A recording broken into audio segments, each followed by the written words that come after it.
Have you ever wondered what you need to do to change your world and change your life? Today we're going to be digging into a book by BJ Fogg on tiny habits and what you can do to change your behavior that could actually change your life. So plug in, it's going to be quick, but you're going to get some things that can really be transformational.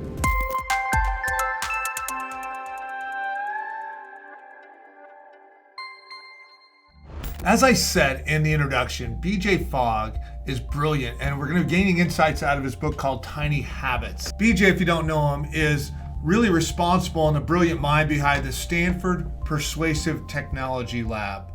Talking some brainiacs here. And in Tiny Habits, he really starts talking about a behavioral model called B equals MAP. So B stands for behavior, M is for motivation, A is for ability, and P equals prompts. So we're going to go ahead and dive into that a little bit more and look at what that actually means and how you can apply that to your life with some real world examples. The Fogg behavioral model teaches us that for any motivation or any behavior to happen, there has to be three components. The first of that is motivation. So are you motivated? So you're motivated today, right now, to be watching this video. So you're motivated to accomplish something. The next is A for ability. Now, do you have the ability to actually do that? We see many people that have the motivation, but they don't have the training, they don't have the skills. So they need to go out and acquire those skills to be able to actually do something. The third is what we call prompting. So the idea is, what prompts you? So if you have the motivation and you have the ability, now, many people do that, but they just don't get anything done. So what is going to prompt you to get that done? So, as if your smartphone goes off, do you have an alert? Hey, I need to go do this activity. When I do these activities, this is going to happen. For many people, promptings have to be even tougher. I know in my life, I have had the ability, I've had the motivation, but for some reason, I just wasn't getting things done. So sometimes I'd have to set up consequences. I'd have to get mentors into my life. I'd have to have accountability partners. So what is going to be the push to put those three pieces together for you?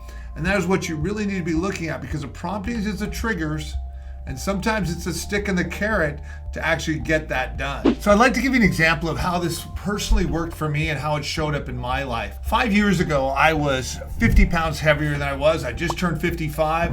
I was fat.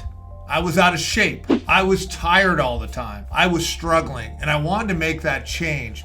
I needed my behaviors to change. So what I realized is that I was motivated at that point. I realized I was tired of feeling like crap. But I'd been feeling like crap for a while, so I didn't really have it all put together.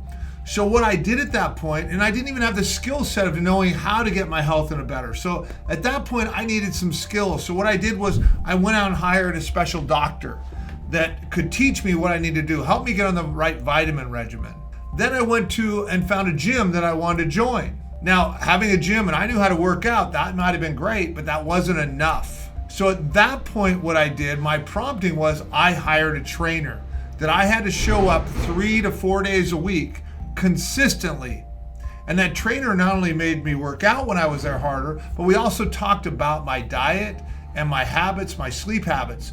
So we put those together. I had the motivation. I knew I wanted to do this. I didn't have the ability or the training, so I went and found people that could help me with that.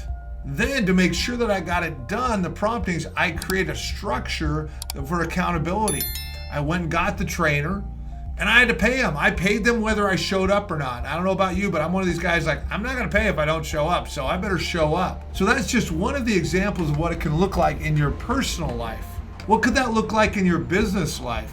That if you really wanted to have your business grow bigger, but you weren't doing the right things, it could be as simple as I got the motivation, but I want to do for sale by owners. I don't know how to do it. Well, there's many places on the internet you can go and find how to do all of that. Whether it's expired, whether it's for sale by owners, whether it's cold calling, whether it's learning how to do a YouTube channel. So you can go and learn that stuff. Now the challenge is many people know how to do things and they have the motivation, but they really don't get it done.